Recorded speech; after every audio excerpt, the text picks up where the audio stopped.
some more of the same, Charlie. Well, Ready? Hit it. And now, here he is, a man of God, living in a world of Disney. Ouch, Charlie! Charlie Simons. Charlie bit me.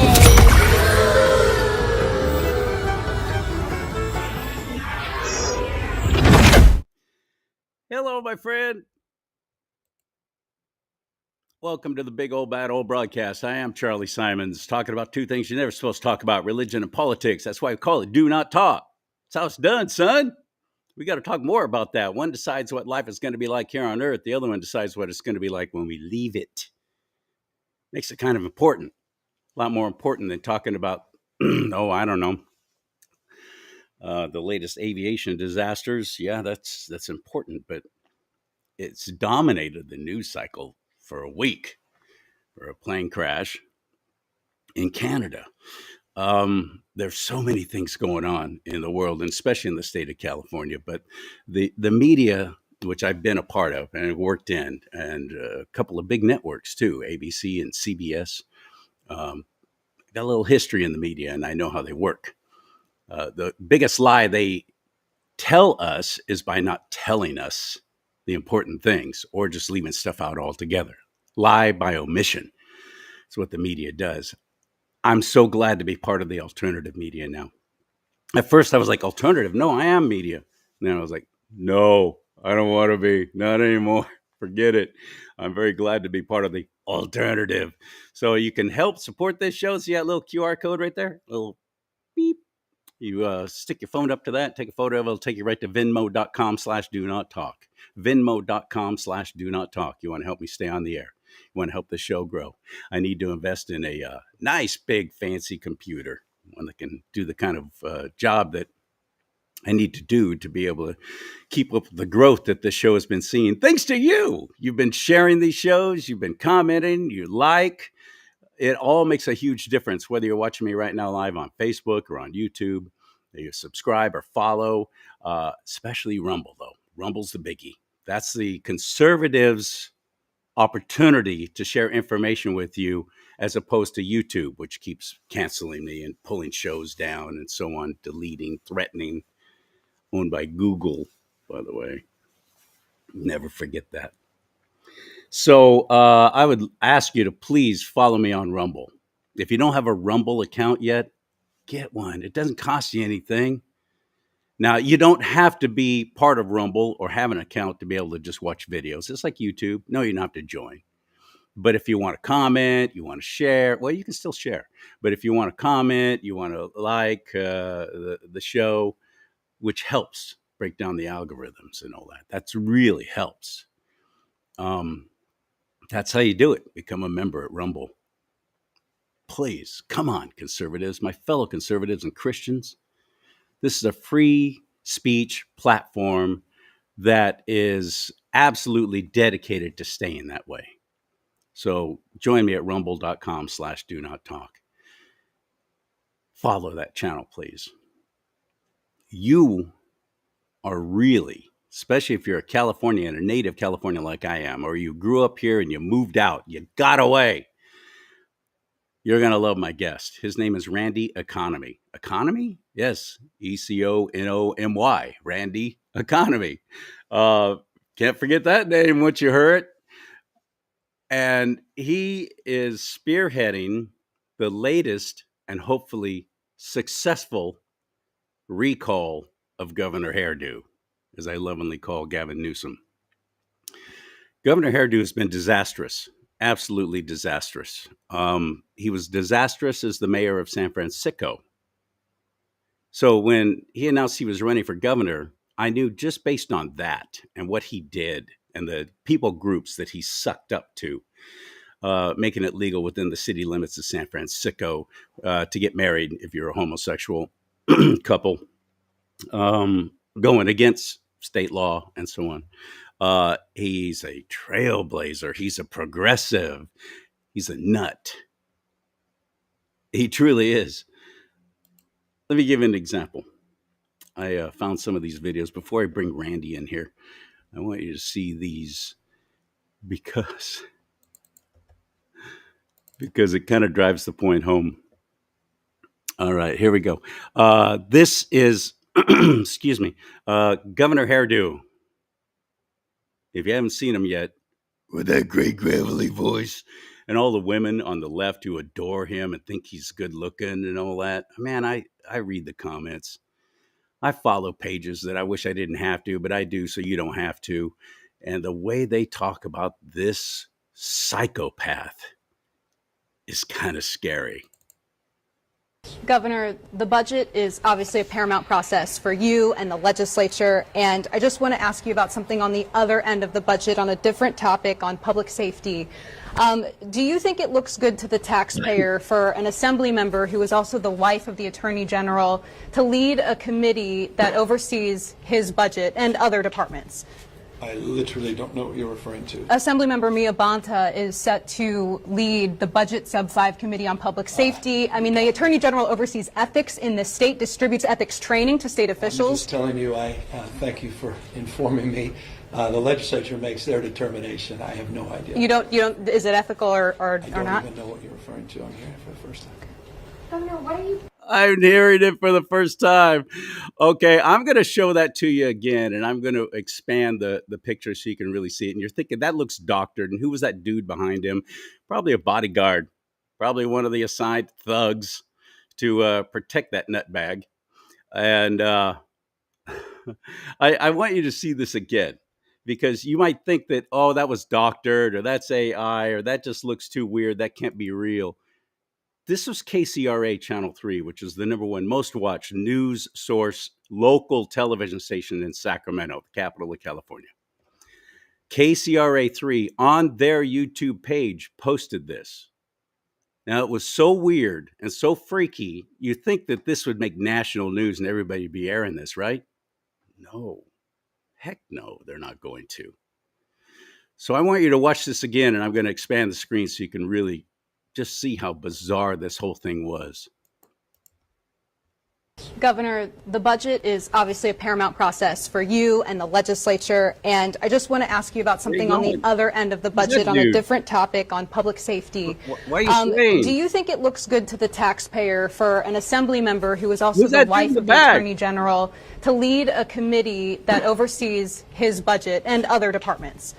I literally don't know what you're referring to. Assemblymember Mia Bonta is set to lead the Budget Sub-5 Committee on Public he's trying to Safety. get out of The the Attorney shot. General oversees ethics in the state, distributes ethics training to state I'm officials. just telling you, I thank you for informing me. The legislature makes their determination. Yeah, that's right. I have You nothing don't, to do with it. is it ethical or not? I don't know. I don't even know what you're talking about.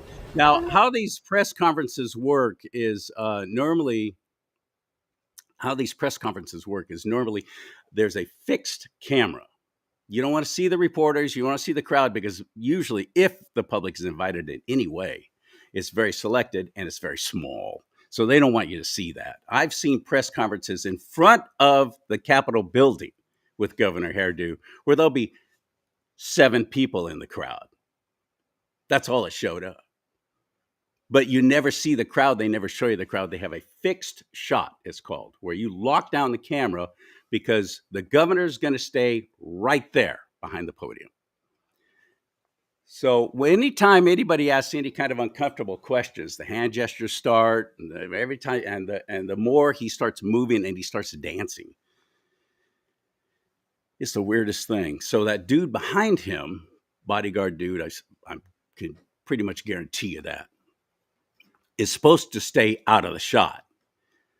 And the cameraman at one point had to literally unlock the camera so they could start following Governor Hairdo as he was going back and forth and back and forth. Just bizarre. Here's another fine example of it right here. When this is during the fires down in Los Angeles. When he's doing his little dance. Here it is. Down in Hawaii, you had some ideas around some land use concerns he has around speculators coming in, buying up properties. What the heck was that? What the heck was that? You want to know how much the media protects him? Good luck finding that video anywhere, especially on YouTube. I had to go to other sources to find just that little clip, and it was really tight. You couldn't see. I wish you could have seen it all. I literally could not find it. It's been scrubbed because it was so bizarre. Hello, Randy Economy. How are you, my friend? I'm doing fantastic. How are you, Charlie? I'm borderline amazing. This is my first time finally getting to see you at least on camera, and but I've been admiring the work that you've been doing. Hope you're not disappointed. I always say that too. Yeah, it's terribly disappointing, isn't it? I when he first got elected, first of all, we gave Jerry Brown 4 freaking terms as governor of the state. Yep. 2 full terms, goes away, then comes back and runs again against Meg Whitman, who I love her or hate her. I don't care. All I know is she had a plan, and it was a good plan, a financial plan to turn the state around, because I've been saying a long time, I don't want politicians running my state or my country anymore. Yep. I want business people running it. And Meg Whitman was a great business person. So on her website, she had an entire plan. Here's what we're going to do. Here's how we're going to do it. Here's how we can turn things around. Then the media went to Jerry Brown and asked him, what's your plan if you become governor? I won't know until I get in there and get to look at things. That was his response. That should have been enough to go, you're out right now. Sit down, shut up, the adults are talking. But no, the media championed Jerry Brown. They went after Meg Whitman because supposedly she fired some illegal once she found out the illegal was illegal. And they turned that into a negative against her. And Jerry Brown won. Yep. Not just 1, but 2 terms. Sure. Welcome to California, Charlie. I know. And then along comes Gavin Newsom. And I watched what he did in San Francisco. I hated it. I hated how he ruined that once great city. And it hasn't recovered because it's just polluted with leftist, communist crap running the show. But who's to blame for that, Randy Economy? Who's to blame? Certainly not me. And I'll tell you, I'm working my behind off to make sure that all of us can hold this just one really crappy politician accountable. And I think that's one reason that we hope so. But I asked that question because collectively, certainly not you and me, but collectively, the state of California put those people in those positions of power. They did. The people did. How do we wake up the electorate, especially when you have a whole lot of people, and now with all the illegals here, who are voting thanks to Jerry Brown with his motor voter rule? They're voting. Yeah. They're going to keep voting for the freebies coming. And they're certainly not going to vote to get rid of the man who's given them all. They don't care about the ruination of our state. They just flat don't care as long as the freebies keep coming. How do we fight against that, Randy? We do what I'm doing, and we do what my team is doing. I have an amazing group of volunteers that have now grown to an army of 11,000 and growing every day during the last 5 weeks. In regards to the launching of an official, hopefully will be the last recall attempt against Governor Newsom. Please let him be successful. And I think when you see such a huge mandate and movement of so many people so quick, we're on to something bigger than ourselves. So we've been working on this for about 4 or 5 months. There was a previous recall attempt that just failed against the governor. Did it fail? I don't know if it failed. I have a feeling because the night before the election, Governor Hairdo did a presser, and he's all smiles and giddy almost. And it's like he knew something we didn't. Well, I think everybody knew inside the established political world here that the recall that just failed a couple of weeks ago legally was not done correctly. It was done with ill intent. And just because you have somebody who wants to do a recall doesn't mean that it's a legitimate. You're talking about the one that was he was given the news during the whole fire event, right? Somebody else tried to do what you're doing. That's correct. Yeah. So that's how many times we've tried to recall this clown. We've only tried to recall him once, and that was the one that I served as the senior advisor of. There's only been one election to hold him accountable, and that was Right. 3 years ago. Right. So there's Well, not I been- meant to there's say not- attempts. there's How not- many Charlie, attempts have there been? Charlie, I want to make this really clear. There's not been 9 attempts to get this guy out of office. There's been one, and that was the one that was a successful mandate and drive by the people. We had more than 2.2 million of us who signed petitions, stood in front of supermarkets and I know. I shopping was there. centers. I helped. Yeah, you did. And we were all on mandatory lockdown because the last thing Gavin wanted to do was have any type of organized opposition against him. So he put us all on house arrest. Well, it didn't work. And so there's only been one successful recall attempt that hit the ballot. There's not 9, there's one. So I want to make that really, really clear. Anybody can file paperwork with the Secretary of State and say, I want to do a recall attempt against the governor. It doesn't make a legitimate recall attempt. So I want to get that really nipped in the bud real quick here. After it got real close, and I'm quite convinced that it didn't fail. It actually worked. I think there was a lot of fraud and a lot of cheating. The fraud, Charlie, is that everybody got a ballot at home. Some people got 3 ballots. Some people got 5 ballots. And when you start an all mail-in ballot election, because he put us all under house arrest because of the pandemic, that's when the shenanigans happen. And we knew going in that it was going to be an uphill battle. And he was still at a 52% favorability rating, but that's gone now. His favorability rating is around 23, 24%. Isn't that the lowest ever? I mean, I think he beat Gray Davis. Yeah, and Gray Day, I was a Democrat back then, and Gray was a dear friend. He lived around the corner from me, but Gray had this arrogance of power, exactly like Avon did, and so it's almost like the same thing happening 30 years later than we see right now, and I think that's one thing that we're not only hopeful about, but we're charged, and I think that's why these fires have ignited a political firestorm here in California because of his gross mismanagement, his incompetence, his erratic behavior, which has just been so bizarre. And to be honest with you, Charlie, I don't want to downplay it. It's very disturbing knowing that the chief executive officer of the 5th or 6th largest economy in the world is so erratic and so unstable, and has no plans, no idea, no clue how to get out of this. And the first thing he does is he shows up uninvited to welcome the president of the United States to a press event and a tour that the president was doing last week to the fire locations. And it was the most bizarre, inappropriate official act I've ever seen a governor here in California do. And you could tell, Gab, when President Trump was greeting him on the tarmac, he was literally grabbing Newsom's hand and pulling him closer to him. Like, dude, you're way out of your league here. And so I think what we're at right now with this recall is the fact that the time is right. This is the perfect time to make sure that people are energized, they're organized, and we do everything by the actual letter of the law.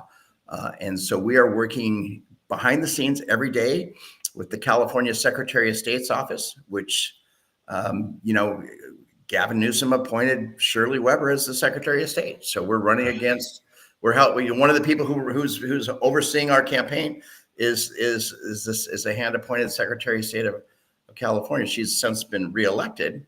But it's a very incestuous situation in Sacramento. And I think the only way we're going to change it is to take a hammer to it. And that's what we're doing. And I'm proud of the amazing board of directors that I've assembled. And these are some really incredibly talented people. Most of them have never been involved in a campaign before and until now. And so that's a plus, that's a strength.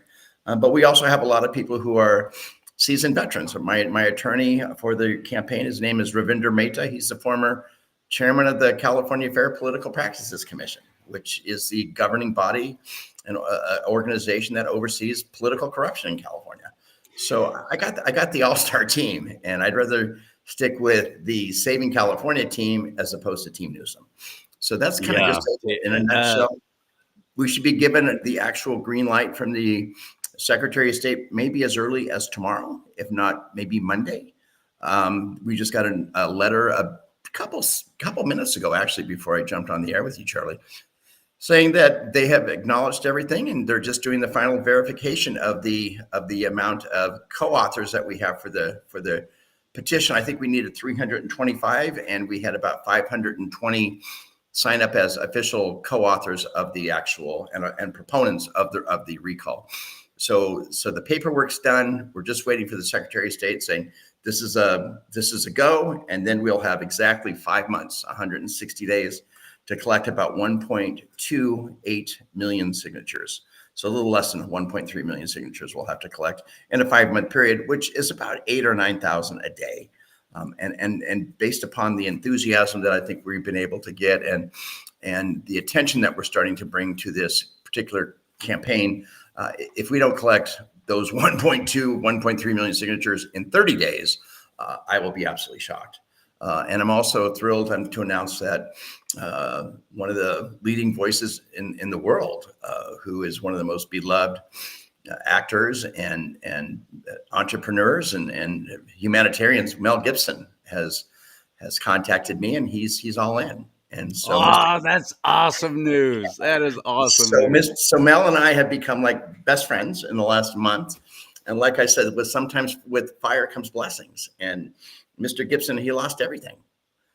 So Republicans didn't lose everything in the fire. It was Democrats. It was just Californians. And one of the hardest hit areas was the community of Altadena. Well, that's a predominantly historic Black neighborhood, and tens of thousands of people are now homeless in Altadena, in addition to the Pacific Palisades. Hey, listen, they got $740 from FEMA. They're good. It's no, but yeah, let me know how that works out. That's a couple gallons. That's a couple tanks of gas, but they don't have cars anymore because they've all been burnt up in the fire. So it's just, it is very sad. I'm going to show this is Randy Economy. He's spearheading the recall of Governor Hairdo. Recall Gavin Newsom at savingcalifornia.vote, not .com, not .net, .vote. Savingcalifornia.vote. But Randy, I want to show anyone who hasn't seen this, because it wasn't on the NBC Nightly News with Lester Holt. And this is another video that good luck finding it now. Very hard to find, because the media is carrying water for the Democrats, especially in California, because I believe these fires down in Los Angeles were not by accident. I don't want to get into that with you. I don't want to get into those weeds, but I really believe now they got the Olympics, they've got the Olympics coming, the Super Bowl and the World Cup soccer games are going to be coming to Los Angeles, and they are so hell bent on this smart city concept. And Governor Hairdo's already been talking and letting stuff out, I think by accident, talking about, these people who want to go back and rebuild and who actually still have insurance, because many of their policies were canceled conveniently right before the fire. They're not being allowed to go back in and build. They're not getting permits. I was talking when I had a wonderful conversation with, like I said, Mel Gibson just last night. We were on the phone, and he says, Randy, I can't even, I don't even want to go to my house. That I've lost everything. I've lost absolutely. They probably won't let him go to his house. That's going on too. It's very touch and go. And, when it comes to the point where you don't have access to the property that you own, and you're the property owner, and you've lost everything, who is anybody to say who and can and can't? We're grown-ups. We understand what the situation is here. Yeah, there's a lot of toxicity. Yeah, there's a lot of contamination. But it's their property. They've lost everything. Their property, but they won't let them on. So I want you to see. Here's what I want you to see. This is Governor Hairdo being approached by one of the people, the fire victims, and he blatantly. This woman is absolutely a rock star. He blatantly lies to her about being on the phone with then President Mumbles. Here we go. Watch this. Governor, I live here, Governor. That was my daughter's school, Governor. Please tell me what you're going to do. I'm not going to hurt him, I promise. I'm literally talking to the president right now to specifically answer the question of what we can do for you and your daughter. Can I hear it? Can I hear your call? Because I don't believe it. I'm sorry. There's literally, I've tried 5 times. That's why I'm walking around to make the call. Why is the president not taking your call?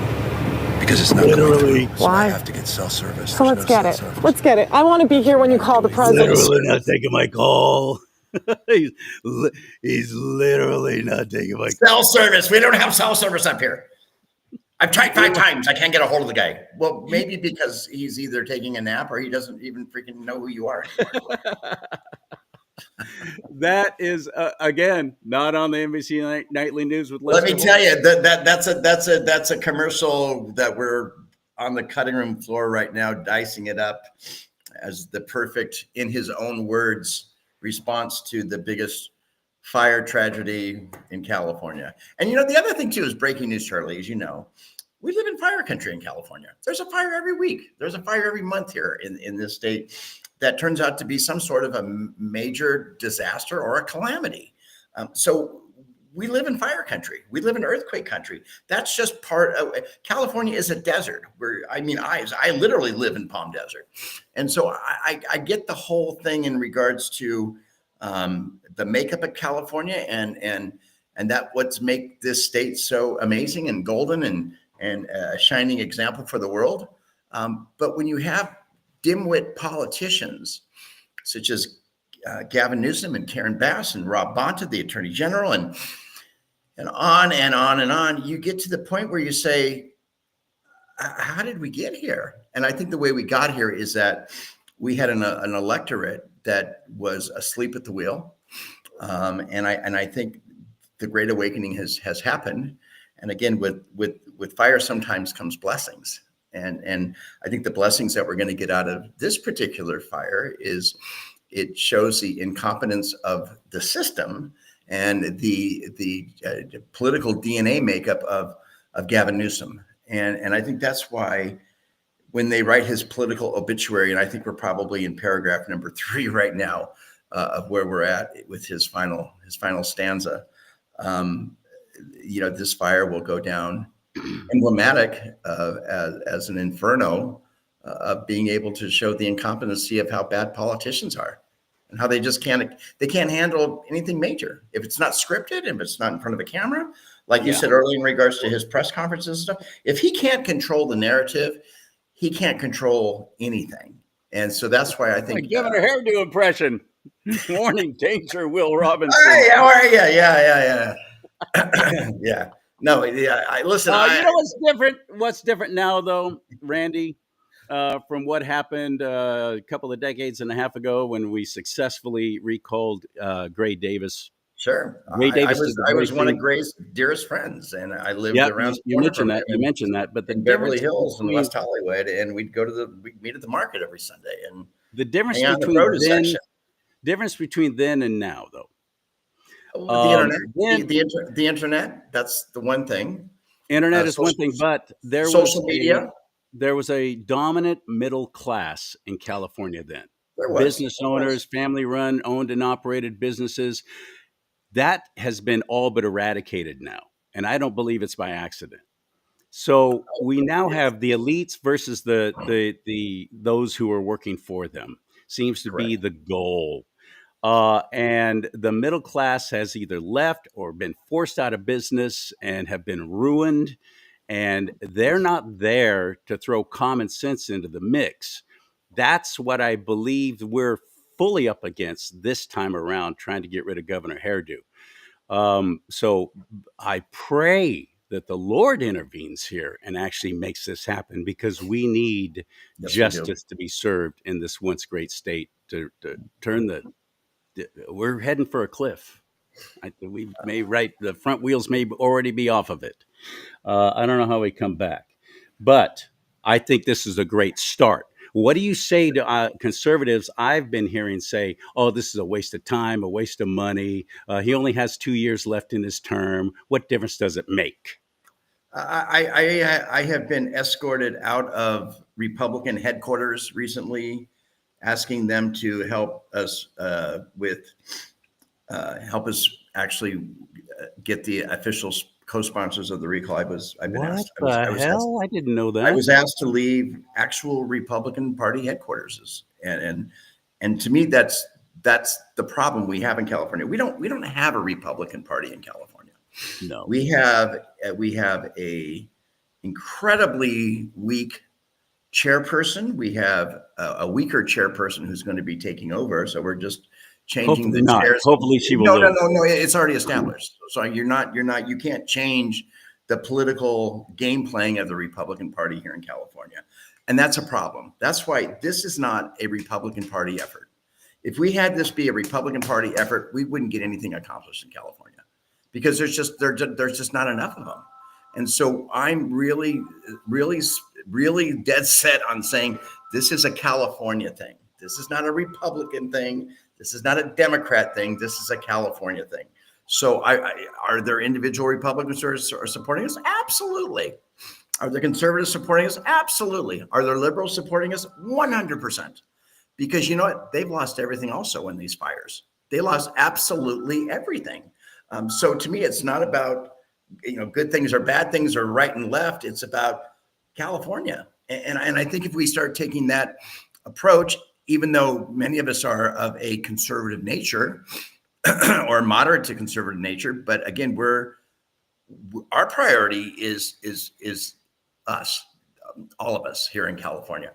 And I think we can play in a big playground together.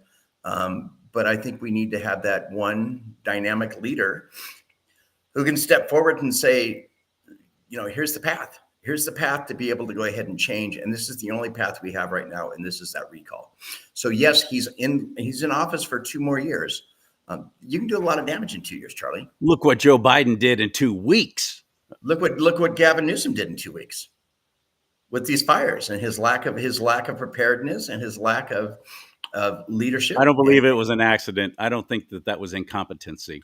I think that was bad design. I don't know. I don't know all the facts, but I do know that everything that he did was an unmitigated disaster. He didn't even have fire units on standby. Are you kidding me? You're going to have 100-mile-an-hour winds, and it's been forecasted for a week. Yeah. And the driest conditions probably in 100 years. And you don't think there's going to be fires in specific locations? We just had the Malibu fire a couple of years ago. Are you kidding me? That was right next door. So it's Gavin is more consumed about his public image, his ability to get on television. But I think right now that's becoming a detriment to him. And so sometimes, Gavin, be careful what you ask for. And being a star is not being a governor. And being a celebrity is not being a leader. And I think right now, that's what we're yearning for. We're yearning for a new opportunity to get a new governor in. And thank goodness we have the legal authority under the state constitution that allows us to be able to hold these constitutional officers, such as the governor, lieutenant governor, members of the state legislature. Thank God we have the ability to recall them at any particular time for whatever reason. Although they tried to change the rules to make it much more difficult, didn't they? After that, they did, and I think the main rule that they said is instead of having 50 people be the principal authors of the recall, you need 350 now. And so we said, okay, we'll adhere to that rule that was basically changed 6 months ago, which makes it a little bit more difficult. But we got 500 people to go ahead and to sign our affidavits and do the, we one-upped them. And so that's right now. Like I said, I just got a note from the Secretary of State's office, and everything is in the final approval process right now, and it's all being verified. So we're excited about that. And this is Randy Economy spearheading the recall of Governor Hairdo for 2025. I pray it is successful. I pray I'll do everything I can to help. And because we need to make, if nothing else, a statement. And I'll tell you what, if we can impeach him, that will make sure that clown never runs for president of the United States. But I think we're doing the United States a huge favor. I think we're doing. So do I. So do I. I think we're doing the world a bigger favor by. I'm sure that Randy has already seen this, but just in case you haven't, Governor Hairdo agreed to go on Adam Carolla's show. Oh, Adam's one of my dearest friends. Yeah. Really, I love that guy. Watch this. Watch this.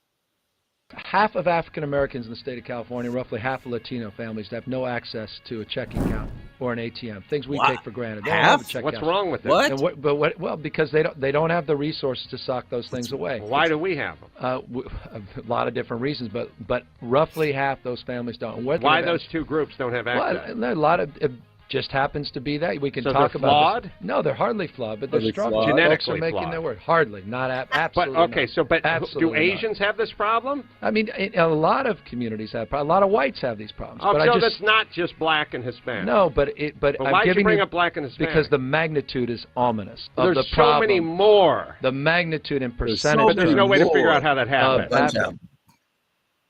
This is my absolute biggest frustration with the Democrats and dishonest politicians in general is they throw things out and say this is fact, but never even back it up. Half of blacks and Latinos don't have a checking account and don't have access to an ATM. Half the population who are Hispanic and black can't have those things or don't have those things. I think technically he could be onto something because he just let 2 million illegals over the border, and half of them don't even have identification cards. So maybe technically he's a little bit right. Technically, but again, all right, okay.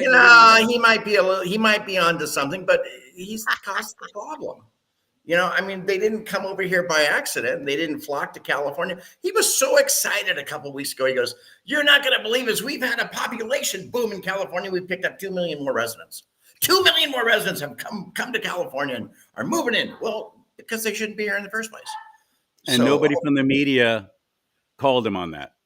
I called him on it, and a lot of other people did too. But again, good for you. I think the great thing is that, Charlie, you're the media.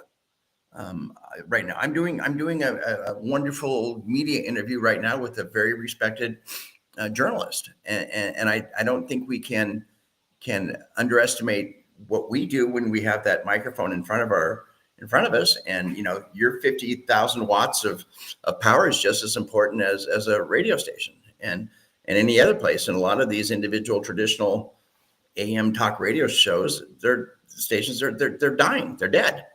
So I think the state of the media has changed dramatically, and I think that's a real positive. And it's just as more important to be able to sit down and have an in-depth discussion with you as it is to sit down and have an in-depth discussion with somebody at Fox News or CNN. And I have a great rapport with both of those individual groups. So I think you're onto something pretty cool here. Keep up the great work, and I think this is the wave of the future. And you nailed it, buddy.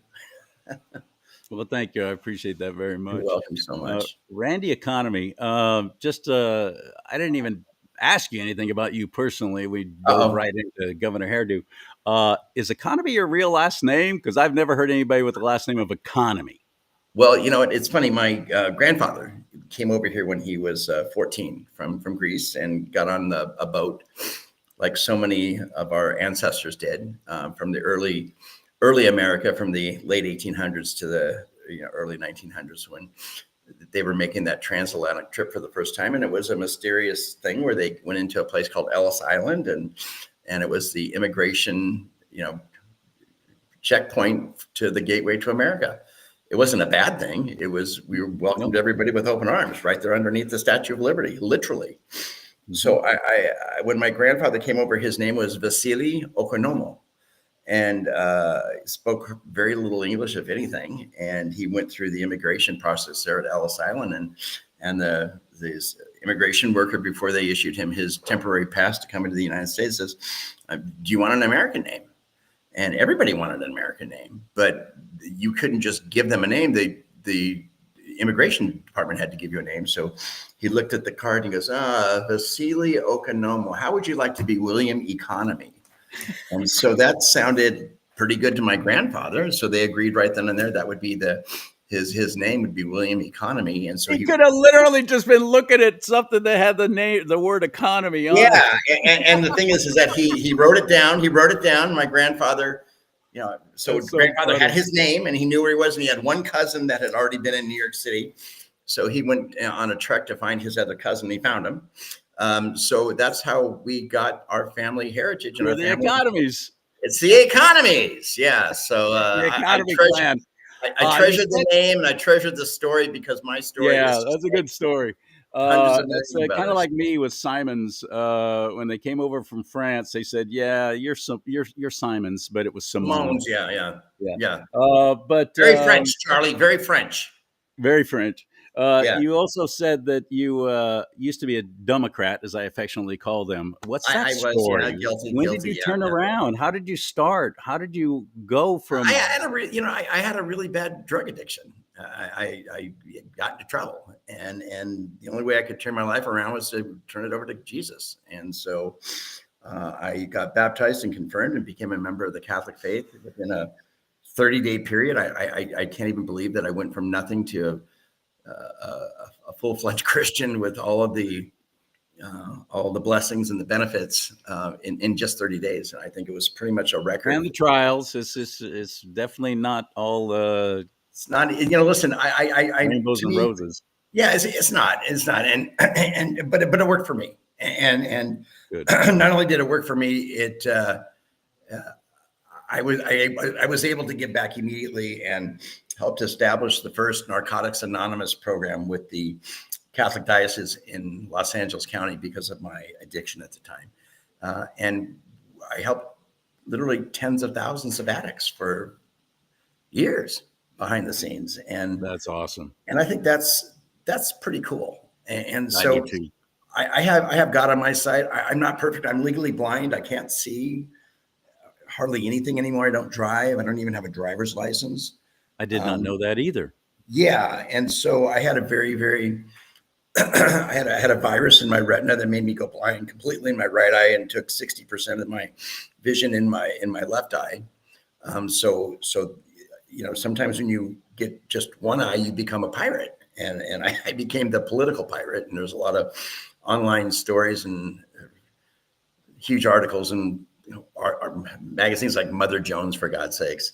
And so, Mother Jones, when I was a little kid, I'd read Mother Jones to learn how to do drugs, and so. Yeah, exactly. And I think we all did, Charlie, but you know what I mean? Maybe you didn't, but I think a lot of us did. I do know what you mean. Okay. So that's kind of my story in a nutshell. And I know the governor has tried many, many times in the past to mock me with some of my past flaws. And I just kind of laugh because this isn't about me. It's about us. And it's about California, and it's about people like us, Charlie, who are tired of just becoming a victim from the system. And when you become a victim of Gavin Newsom, it becomes devastating. So I'm not intimidated by the guy. I think he's more intimidated by me than I am of him. So we're going to see, again, we're working our butts off to get this thing done. Thank God for Mel Gibson being by my side now. He says, I'll run interference for you in the front. So Mel and I are going to be doing a press conference, maybe as early as Monday, announcing. That's tremendous. Yeah. And I think we're going to have other people like maybe Adam Carolla and maybe James Woods. And I know that President Trump is very aware of what we're doing here. And because Mr. Gibson has told him personally. I mean, Mr. Gibson just got a great ambassadorship. He's now the official ambassador to Hollywood, which is for the first time they've never had anybody to actually work out outside the entertainment industry. And the entertainment industry is the biggest industry in California, believe it or not. Along with producer of propaganda. Yeah, but there's all forms of entertainment, and I think if we can continue to bring some stability and just some awareness, which we're doing right now, it's all the better. So I'm creating the vehicle to really help save California, and that's why we call our organization SavingCalifornia.vote, because we don't take this lightly. I mean, we're very serious at what we're doing. And there's tremendous costs incurred. I've become good friends with Mike Netter and Orrin Heatley, who successfully, the only time it actually made it onto the ballot. Yeah, I worked for Orrin. Orrin hired me as I was the only paid employee on the entire staff. I was the senior advisor and the media spokesperson. I think him and Mike were able to generate maybe 3 or 4 stories prior to them hiring me. And by the time I was done, I did 2,700 media interviews. So wow. I have a lot of respect for Orrin, tremendous respect for Orrin. And I think, Orrin's been a treasured friend, and I trust Orrin Heatley. I really do. He's a good gentleman. They both put in $500 each. They had $1,000 to get the whole thing going. It doesn't, and why I bring this up is Randy and this group could use our help financially too. I'm quite sure. He hasn't asked me to say this. He hasn't asked me to promote this at all. I just know. I know the costs incurred. Things don't happen for free. You got to be able to get to events. You got to rally people. There's mailing costs. There's so many costs, and they're bankrolling this themselves. Why? What's in it for them? Well, maybe the satisfaction of a job well done. Maybe that. I think the other thing maybe too actually is saving our state. Maybe they're that dedicated to the place that we were born and raised, and we want to rescue. I'm kind of dual diagnosed. I work professionally in politics. When I was a little kid, my mother was one of the first trailblazing women in America to do fundraising at the presidential level. And I remember when I was a mere child, I'd come home from school and Jimmy Carter would be in my backyard. And I just thought that's what happened with every family. And I didn't realize at the time how unusual that was. And, at the time, Jimmy Carter was, he was the anti-corruption guy, and he was the alternative to Watergate and this and that. But he was a pretty freaking conservative Democrat, to be honest with you. And so when my mother raised all that money for him, and they took every penny that they raised here in California and sent it to Michigan and Ohio, and that's how he became president and beat Gerald Ford. So my mother passed away actually 3.5 weeks ago, and so God rest her soul. And one of the last memories I have of my mother is the morning of Mr. President Carter's funeral. I was at my house here, and she was already in a coma, and I can't believe I'm telling the story. But the television was just blasting in her room, and I'm going, it's like 6:30 in the morning. What's going on? And I walked into her room. She was already in a coma, and it was the beginning of the Carter funeral, and it was on full blast. So I don't know how it happened. Who else would have turned that on and turned it up but her? Yeah, somebody did.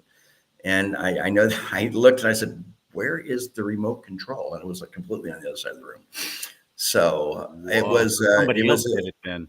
Somebody else did it, and it wasn't me. So, but all I know is that was a magical moment. And then she passed a few days later and had an amazing celebration of life just a couple of weeks ago. And I'm just so inherently blessed that I was her son and was exposed to politics and politicians when I was a little kid. I mean, including Jerry Brown and Tom Bradley and Mike Antonovich and Democrats and Republicans and, on and on and on. So,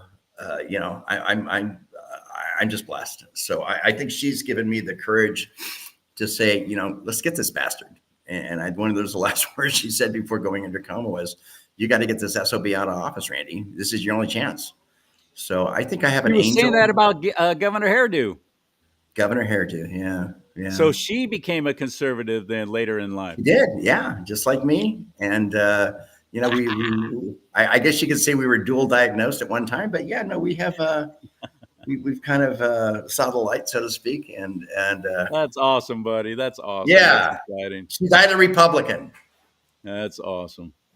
It's a pleasure meeting you and hearing your story. And the best thing I can recommend to you is to actually go to the website, read the things they have. It's a good website.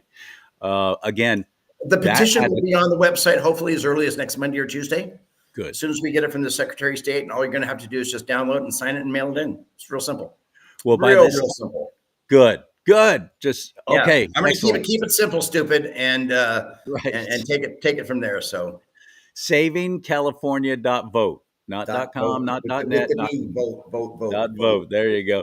There you go. SavingCalifornia.vote is the best place to get started. And It let's is. make this happen. We're making it happen, Charlie. Come on, man. Let's get it done. Absolutely. All right, my friend. Thank you so much for your time. It was a pleasure and a blessing getting to meet you. This is really a lot of fun, man. Let me know when I'm here for you 24/7, man. Thank you, sir. Appreciate that. And I appreciate you sharing this show. That's another great thing you can do. Share on your social media platforms, not for my benefit, but for the cause.